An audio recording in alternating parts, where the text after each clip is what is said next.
Cette vidéo est la partie 2 des rumeurs et théories concernant les Kardashians et les Jenner. Pensez à vous abonner, à partager et à liker la vidéo. Si on atteint les 1000 abonnés sur la chaîne, on vous fera une partie spéciale de ce format avec uniquement des rumeurs et des théories bien sombres concernant la famille. Donc, vous savez ce qu'il vous reste à faire.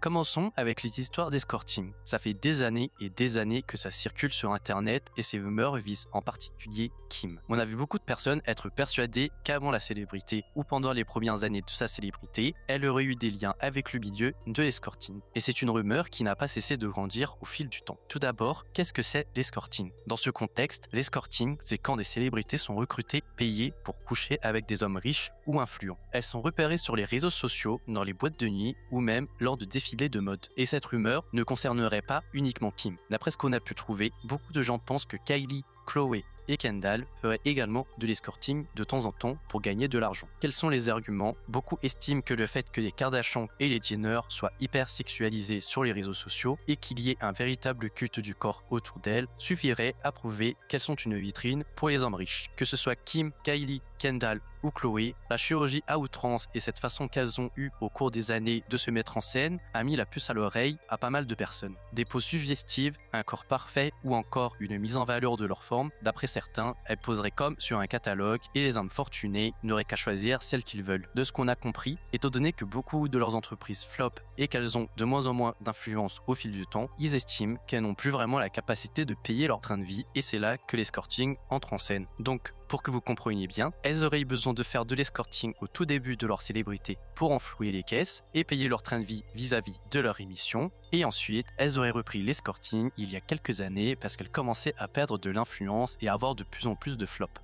Mais il y a aussi un moment clé qui a agité les rumeurs lorsqu'une info concernant Kim est sortie dans la presse. En 2009, Kim serait rentrée de Las Vegas avec 250 000 $ en liquide dans un sac poubelle. Je vous fais un résumé de l'article qu'on a trouvé sur Business Insider. Kim a raconté au FBI qu'en 2009, lors d'une partie de jeux privés de baccarat, pendant une soirée à Las Vegas avec le millionnaire malaisien Joe Low, celui-ci lui avait offert des jetons de casino d'une valeur de plus de 350 000 $ en fin de partie. Et donc, en encaissant une partie de ses gains auprès du casino, elle aurait reçu 250 000 $ remplis de billets de 100 dans un sac poubelle. Elle a mis la somme dans son bagage à main et elle a pris un vol Southwest pour entrer à Los Angeles. Puis plus tard, elle aurait récupéré 100 000 $ de plus, toujours lors d'un nouveau voyage à Las Vegas pour faire la fête avec Lowe et également dans un sac poubelle. Et d'après le FBI, Lowe aurait donné à Kim 100 000 $ de plus pour les feux d'artifice de son mariage en 2011, ainsi que 305 $ en espèces qu'elle aurait utilisés pour acheter une Ferrari, puis une Lamborghini. Et enfin, en 2014, Lowe aurait proposé à Kim une œuvre de Basquiat, mais sur conseil de Kanye, elle lui aurait répondu qu'il préférait un Monet. C'était surtout pour le taquiner, sachant qu'il ne s'attendait pas réellement à recevoir un tableau. Voilà pour le résumé, on vous met l'article entièrement en barre d'infos pour les personnes qui souhaitent le lire. Donc, avec cette histoire bizarre de gains, de casinos offerts et de cadeaux faits régulièrement, les gens en ont conclu que c'était la preuve irréfutable que Kim était bien une escorte pour des hommes riches et donc que Lowe serait un de ses clients réguliers. On n'a rien trouvé concernant Kylie, Khloé et Kendall, mis à part des explications un peu bancales. Les gens estiment que si Kim est bien une escorte, alors forcément, les autres de la fratrie l'ont fait aussi, puisque Kim est le modèle plan de la famille. Il n'y a jamais rien qui est sorti dans les médias ou magazines concernant des histoires d'escorting à notre connaissance, donc il n'y a aucune preuve qui confirme qu'une Kardashian ou une Jenner ait travaillé comme escorte. Et ce n'est pas la famille qui va nous le dire. Dites-nous ce que vous en pensez en commentaire. Pour nous, c'est plausible parce que quand on voit les personnes avec qui les Kardashian et les Jenner sont affiliés, on est pas mal perplexe. Il y a quand même beaucoup de personnes louches qui trempent dans l'industrie du X, mais on vous fera une vidéo dédiée à tout ça.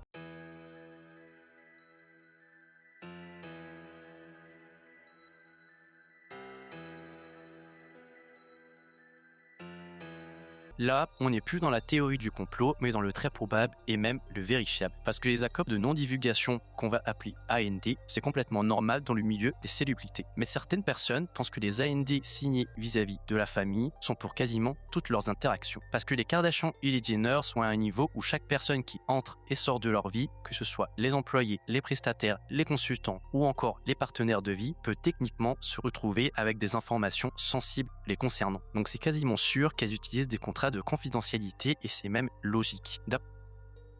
Qui côtoient les Kardashian ou les Jenner seraient muselés par un contrat de confidentialité, donc que ce soit les amis, les maris, les gens avec qui elles travaillent ou les personnes qui côtoient le temps d'une soirée. Et l'affaire qui a le plus cristallisé ce sujet, c'est le gros drama Jordyn Wood en 2019. Je suis sûr que vous vous souvenez du gros scandale avec Tristan Thompson et c'est ça qui a fait émerger le sujet dans la presse. Plusieurs articles expliquaient que Jordyn était probablement liée par un AND avec la famille, ce qui pouvait influencer ce qu'elle avait le droit de dire en public. Si vous vous souvenez bien, elle ne s'est pas trop défendue par rapport à la polémique alors qu'elle s'en prenait plein la face. Et beaucoup de gens avaient trouvé ça très bizarre, sachant que Jordyn est aussi techniquement une influenceuse, donc elle aurait pu prendre ses réseaux pour se défendre et expliquer concrètement ce qui s'est passé. Mais non, elle s'est contentée de faire une longue interview où elle expliquait, se défendait et dénonçait l'acharnement qu'elle a subi à cette période. Donc pour beaucoup, ce drama a bien montré que oui, il fonctionne avec des AND. Un autre exemple, pendant la grossesse secrète de Kylie, les médias ont expliqué que la famille avait contrôlé l'information d'une manière extrêmement stricte. Certaines personnes disent qu'on leur a fait signer des AND,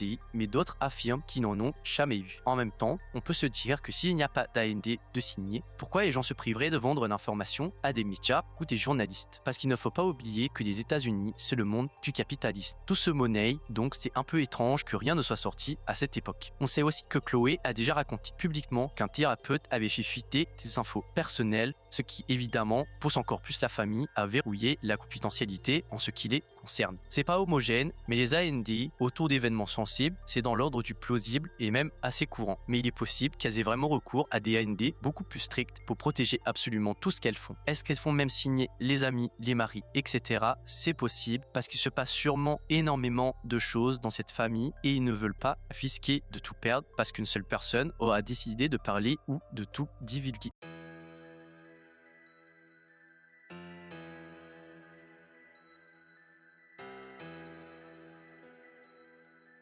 Alors là, c'est un vrai mélange entre rumeurs possibles et exagération d'Internet. On sait que beaucoup de membres de la famille ont déjà admis avoir eu des procédures esthétiques, que ce soit des injections, de la chirurgie ou des modifications diverses. On sait aussi qu'elles travaillent avec des chirurgiens et des médecins esthétiques très connus. Certains apparaissent même dans la presse pour expliquer ce qu'ils ont fait pour elles. Donc oui, elles ont clairement des praticiens réguliers et elles font souvent appel à eux. Maintenant, passons à la partie rumeurs. Selon certains internautes, elles auraient carrément des mini-cliniques aménagées chez elles avec du matériel pro en permanence. Il y a des personnes qui analysent des photos d'intérieur jusque dans les moindres détails en cherchant un coin suspect dans une salle de bain ou une pièce blanche. Parce que d'après beaucoup de gens, c'est étrange qu'on ne les voit jamais se remettre de leur chirurgie ou qu'il n'y ait pas de photos volées d'elles sortant d'un cabinet esthétique ou d'une clinique de chirurgie. Et ce n'est pas faux. On le sait tous qu'elles ont fait de la chirurgie esthétique et de la médecine esthétique, même si elles ont nié pendant des années. Et les gens trouvent ça bizarre qu'il n'y ait rien, dans le sens où on ne les voit pas sortir d'un cabinet ou autre avec par exemple des pansements sur la figure ou des difficultés à marcher à cause des opérations. On a quelques photos de paparazzi où on les voit porter des masques ou ce genre de choses, mais on ne sait pas justement si elles le font parce qu'elles viennent de modifier quelque chose sur leur visage ou non. Donc pour beaucoup, elles ont forcément aménagé un cabinet de chirurgie esthétique dans leur maison et plus particulièrement au sous-sol pour pouvoir faire leur opération en toute tranquillité et faire leur convalescence à la maison en toute discrétion. Bon, pour la partie chirurgie, c'est juste impossible. Avec toutes les normes qu'il y a autour de ça, c'est pas possible d'aménager un sous-sol ou une pièce dédiée pour faire ces chirurgies en toute tranquillité. Déjà, rares sont les chirurgiens qui accepteraient de pratiquer dans ces conditions parce que s'il y a un problème lors de l'opération, il pourrait être poursuivi en justice. Après, pour ce qui est de la médecine esthétique, c'est possible. Comprenez bien que quand on parle de médecine esthétique, c'est tout ce qui est injection, soins, etc. Il faut avoir les bonnes pratiques d'hygiène et un bon environnement comme tout médecin, mais étant donné que c'est pas aussi invasif qu'une chirurgie, c'est possible qu'elles aient une ou des petites salles stériles qui sont dédiées à toutes ces procédures. Donc en réalité, ce qui est crédible, c'est qu'elles reçoivent des soins à domicile, c'est-à-dire des injections, des traitements légers ou du skincare médicalisé, parce que c'est très courant dans le milieu. Par contre, l'idée d'un cabinet chirurgical complet et réglementé installé dans leur maison, avec toutes les normes médicales associées, ça risque d'être très difficile à cacher. Donc cette rumeur est plausible pour les soins privés, mais pas pour les chirurgies, car trop dangereux.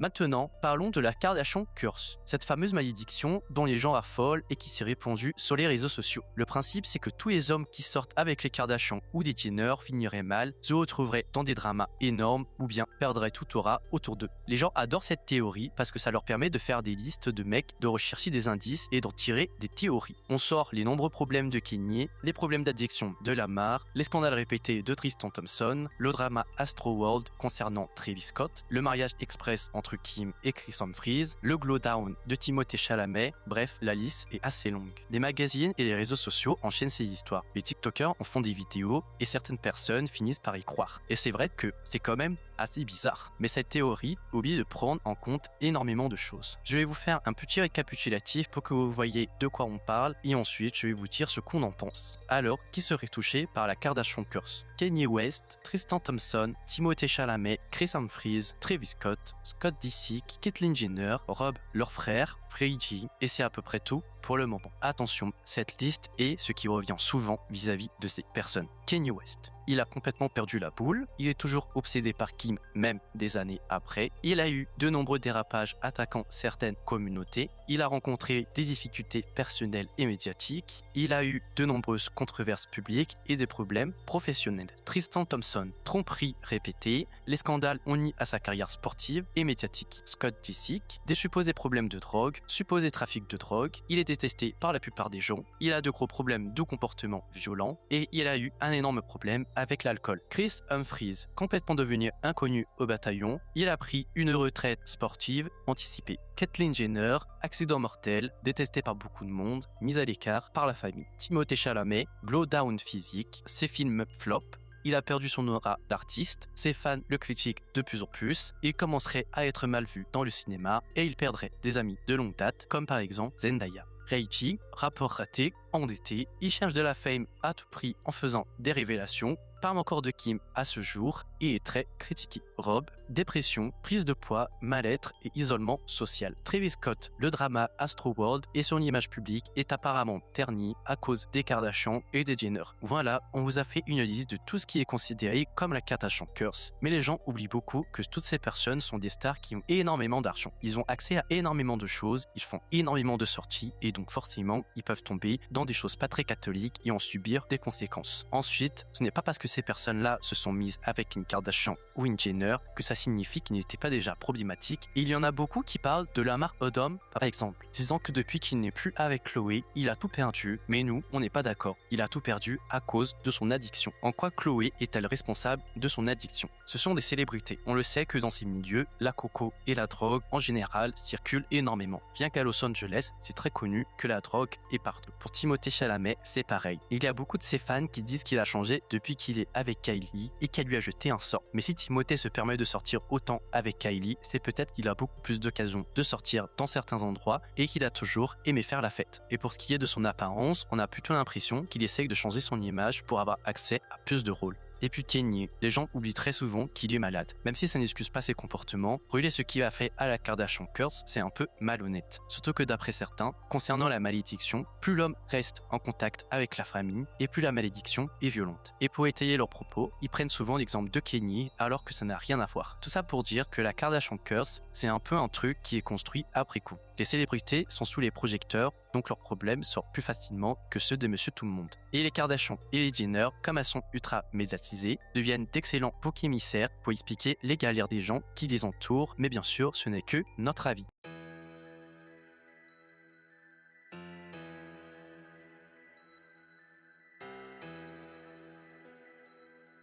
Passons maintenant au braquage de Paris qui s'est déroulé en 2016. Pour le contexte, Kim a été victime d'un vol à main armée dans un appartement privé où elle séjournait et les agresseurs ont volé des bijoux d'une valeur très élevée. Ça s'est passé dans la nuit du 2 octobre au 3 octobre 2016. Alors qu'elle séjournait à l'hôtel Ritz pour la Fashion Week, 6 hommes masqués se sont introduits dans sa chambre en se faisant passer pour des policiers. Ils l'ont ligoté et enfermé dans une salle de bain sous la menace d'une arme, puis ont dérobé environ 10 millions d'euros de bijoux, dont un collier de diamants très précieux. Kim n'a pas été blessée, mais elle était profondément traumatisée. L'affaire a déclenché une enquête pour vol avec violence en bande organisée et a provoqué un énorme retentissement médiatique mondial. Plusieurs suspects, membres d'un gang spécialisé dans le vol de bijoux de luxe, ont été arrêtés dans les mois suivants et une partie des bijoux a été récupérée. Là, on est sur quelque chose de factuel, vous allez me dire. Mais non, pour certains, c'était complètement fake. Tout aurait été orchestré ou mis en scène. En gros, certaines personnes pensent que tout est faux et que c'était un énorme coup monté de la part de Chris. Par contre, pour certains, c'est Chris qui a tout mis en place et Kim n'était pas au courant, et pour d'autres, c'est toute la famille qui était au courant. Tout d'abord, je vais vous expliquer la sous-théorie qui estime que c'est Chris qui a tout orchestré. Pour ces personnes-là, Kim semblait réellement traumatisée, donc impossible qu'elle soit au courant du braquage. Par contre, Chris semblait plus détaché. D'après eux, alors elle aurait totalement pu mettre ça en place pour faire un énorme coup de buzz et relancer la machine médiatique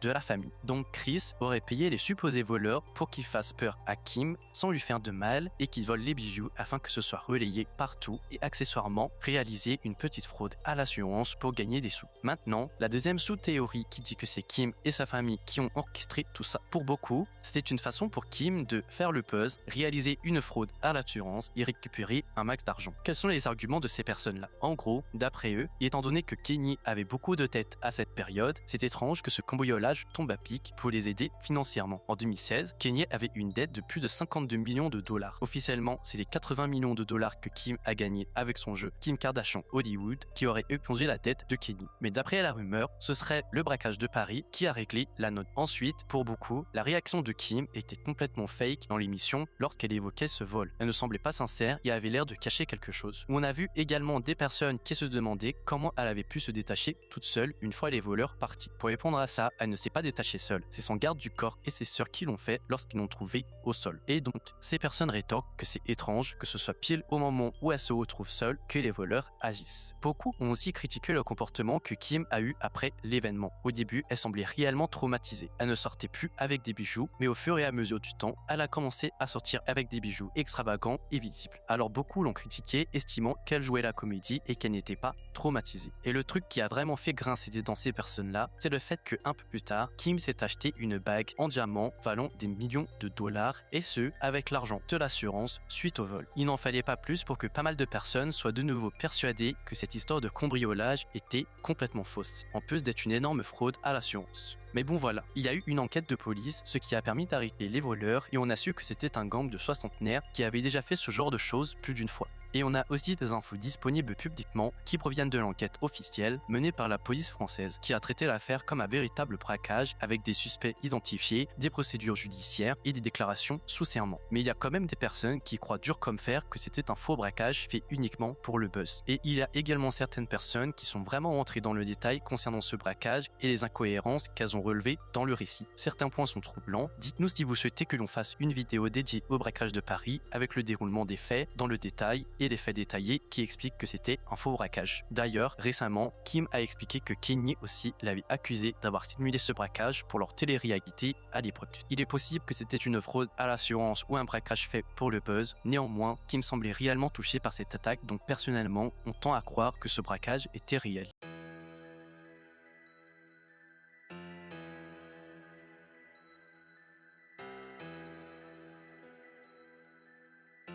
On va finir avec Kim et la supposée malédiction liée à la robe de Marilyn Monroe. Mais comme d'habitude, je vous donne le contexte avant de vous parler de la théorie associée. En mai 2022, lors du Met Gala à New York, Kim a porté la fameuse robe de Marilyn Monroe portée en 1962 lorsqu'elle avait chanté Happy Birthday, Mr. President à John Kennedy. Et ça avait fait énormément de buzz à l'époque parce que cette robe est vraiment emblématique pour beaucoup de monde et pour plusieurs raisons. Elle est entièrement ornée de cristaux, elle est très ajustée, elle a un ton cher contraire, et elle représente un symbole majeur de la culture pop et du glamour hollywoodien. Tout simplement parce que Marilyn Monroe est considérée comme une icône de la culture pop et d'Hollywood. Et on avait appris que Kim avait subi un régime strict et un processus de remise en forme intense pour pouvoir entrer dans la robe. Ce qui a beaucoup fait parler dans les médias qui estimaient que si elle ne rentrait pas de base dans la robe, elle n'avait pas à insister pour la porter. Maintenant, on entre dans la théorie. Bien après le Met Gala, plusieurs internautes ont commencé à associer des événements survenus après cette apparition et une sorte de malédiction. Certains ont évoqué des difficultés personnelles de Kim, des projets contrariés et d'autres faits qui auraient montré que porter la robe aurait attiré une aura négative. Donc, les malédictions qui découleraient de cet événement d'après eux sont le fait qu'elle perde sa beauté d'année en année, qu'elle soit apparue blessée plusieurs fois dans les années qui ont suivi, le fait qu'elle soit de moins en moins prise au sérieux dans le milieu, qu'elle ait été huée par tout le public lors d'un événement, qu'elle ait raté le barreau et le fait que sa nouvelle série soit un flop. Et c'est à peu près tout ce qu'on a trouvé concernant cette supposée malédiction, sachant que les deux dernières sont assez récentes. Enfin, vous avez compris, c'est en gros plein de petits événements qui, mis bout à bout, font penser à ces personnes que Kim est maudite. Et sinon, pourquoi est-ce que la robe provoquerait la malédiction sur Kim? Parce qu'en fait, d'après plusieurs médias, elle a massacré la robe pour pouvoir entrer dedans. Il y a plusieurs vidéos de fêtes relatant les dégâts que la robe a subis après avoir été portée par Kim. Donc pour beaucoup de personnes, c'est un véritable affront à Marilyn et à ce qu'elle représentait, et Kim n'était pas digne de porter cette robe. Encore une fois, on vous relate les propos de ces personnes. Bon, personnellement, on la trouve un peu maigre cette théorie, parce qu'entre 2022 et actuellement fin 2025, Kim n'a pas subi de choses vraiment graves où elle n'a pas perdu totalement de son influence qui pourrait dire que oui, elle est maudite par la robe de Marilyn. Au contraire, elle va durer dans le temps, encore et encore, malgré les années qui passent. Voilà, c'était la deuxième partie des rumeurs et théories. Dites-nous ce que vous en avez pensé et si vous souhaitez une partie 3. N'oubliez pas de liker, de partager et de vous abonner. Et n'oubliez pas surtout que lorsqu'on aura atteint les 1000 abonnés, on fera une partie rumeurs et théories sur des secrets sombres concernant la famille.